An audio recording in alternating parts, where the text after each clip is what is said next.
This is a very famous passage from the Book of Kings that we have in the first reading today. And I hope you remember it from before. It's a very important message for our time, especially when there's so much noise. And was it too much to say that we're addicted to noise? It seems as soon as we get up, we have to turn on the TV or listen to the news, or listen to iTunes, or listen to radio or television, computer, or after that noise, or we get scared because there's no noise. Not to mention it's being coupled with violence a lot of the time, the noisy violence of our video games or our movies or our world. And the message of that first reading today is certainly that God is not speaking in the noise, not speaking in the violence of hurricanes, of earthquake, fire. Sometimes he might be.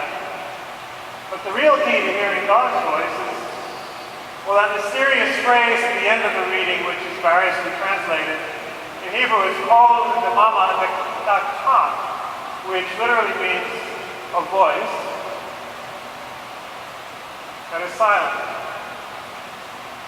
The Mama is a rare word which comes from the word for being silent, struck dumb, and then takes on the word meaning of a whisper, just barely a whisper. Whispering voice. And then the last phrase there, which is dakaz, comes from a verb meaning to grind up powder, sand, stone, to a fine powder. So a refined, crushed kind of voice. Not one that's well defined, but refined. And maybe even that notion that a crushed, contrite heart, Lord, is what you hear. Well, God's own heart is crushed, and our heart is crushed. It's only when we maybe have our heart crushed by life, by our experience, that we can hear that crushed, refined whisper of God. Interesting. Lots of hidden truths when you get down into what the words are really saying. The whole point is learning to listen to the silence, because the silence roars, the silent music, as Jonathan Cross said, or the sound of silence, as Simon G. Garfunkel said. There's a deep mystery in silence, and we need to go down deep into God's silence. And as I say, in our razzled minds and hearts, that's really hard to do. And our culture isn't helping. But it's so key. It's obviously important for our own psychic and spiritual balance. And if we need any proof or any good examples, just look at Jesus in the Gospel today. After he's performed this miracle with loaves and fishes, which we heard about last week, he goes off at night onto a mountain by himself, alone, to pray. The Son of God is doing this. So clearly, a fortiori, we need to be doing it. Jesus himself needed time apart to commune with his Father. Obviously, we do too. We who are called to discover and live and experience our true dignity also as children of God, as the opening prayer says, and as our whole theology teaches. We are God's children too, and we need to savor that, to experience that, to be present to that, to enter that deep silence, the mystery of that, of our own being in God and in Christ. In order to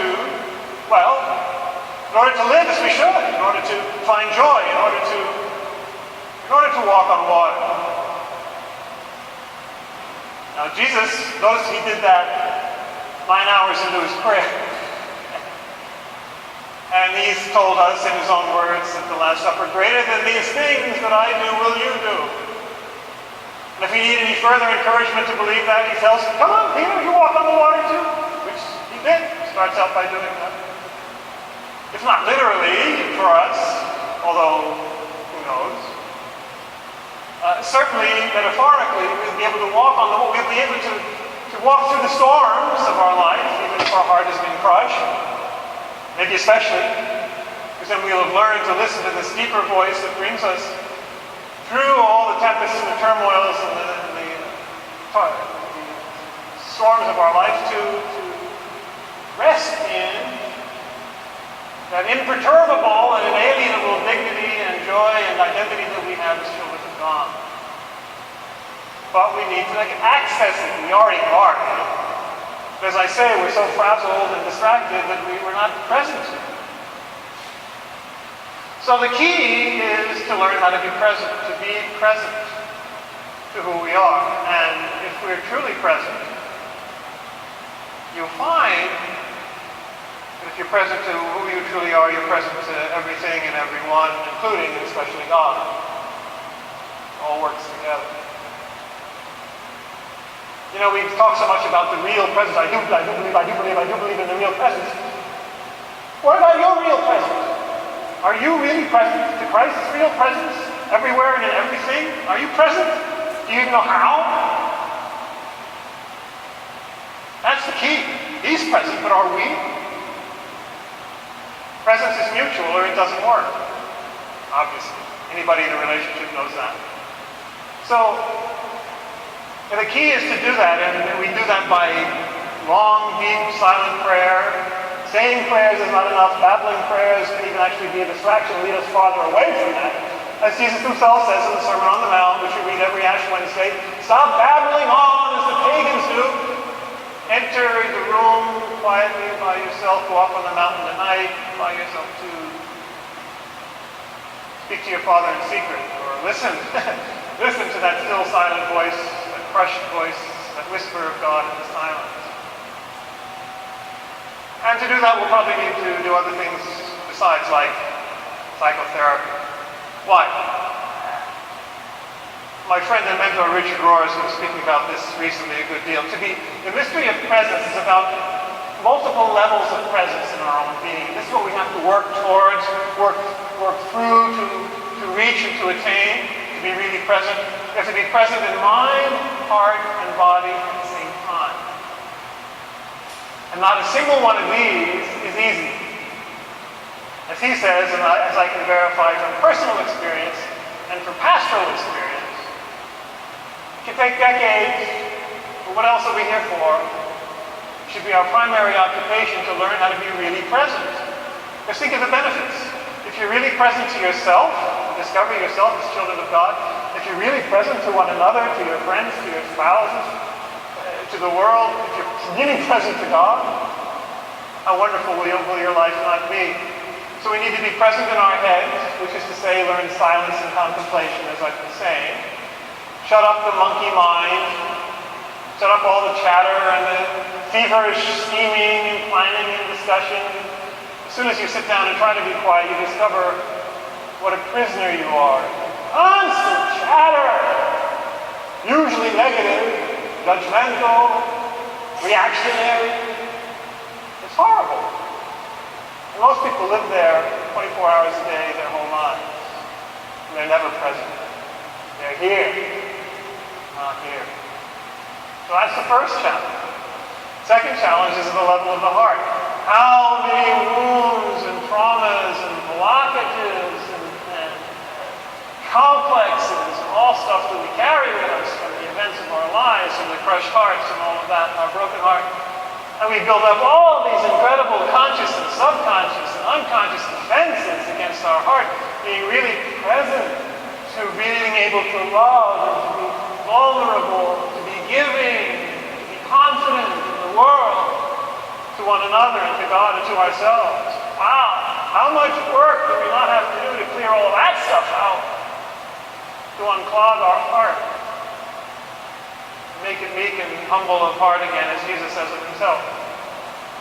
And then, this is not the least, to be really present in and to our bodies. Boy, we've done a horrible job of teaching that. We haven't taught that in our Christian asceticism, and many traditions haven't done a very good job. As if the body, which is full of all these tempestuous passions, is our enemy. But no, all that stuff is our friend. All of that stuff is meant to be integrated We're supposed to live proudly and comfortably and well in our bodies. We should be happy to be there, as Jesus was. God so loved the human body that he became it. When are we going to learn our lesson? As the French say, bien dans sa peau, which means he feels good in his skin. That should be our goal. We should be comfortable and proud and happy to inhabit our bodies. And they should be in total resonance, harmonized with our heart and our mind. But how many wounds and how much hidden grief and fear is hidden in the very cells of our bodies that we need to work through along with our heart. But, as Richard says very well, if our heart and mind and body are really aligned, open, free, then we're present. We can really be present to everything and everyone, including God and ourselves, which is all the same thing in the end, as you'll discover. And what do we discover? We discover that God is always present. Do not be afraid, it is I am He, I am, is what Jesus says to the disciples. And that we are in Him. We walk on water too. We are children of God too. What joy, what security, what hope, what peace. We can spread that love and joy to the world. But until we learn to be quiet, shut up our minds, quiet our hearts, harmonize our bodies, we cannot be present. And if we're not present, we can't be free. And, in case you were wondering, this quality of being totally present all the time is prayer. That's what prayer is. That's why Jesus and Paul say, pray always. Obviously, if that meant babbling, you couldn't do that.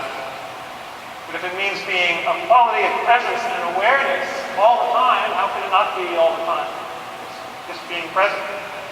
Pray always. That's the prayer we're looking for. It's liberating for yourself and others. It gives joy and peace to your lives. That's what we need to be aiming for. How do you do it? Plenty of books out there, plenty of teachers. Come to Centering Prayer on Monday here. Come to my Zen teaching on Thursdays down at St. Francis.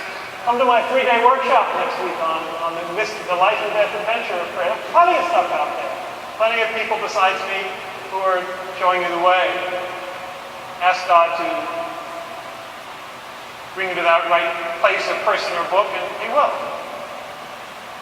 There's nothing better you have to do.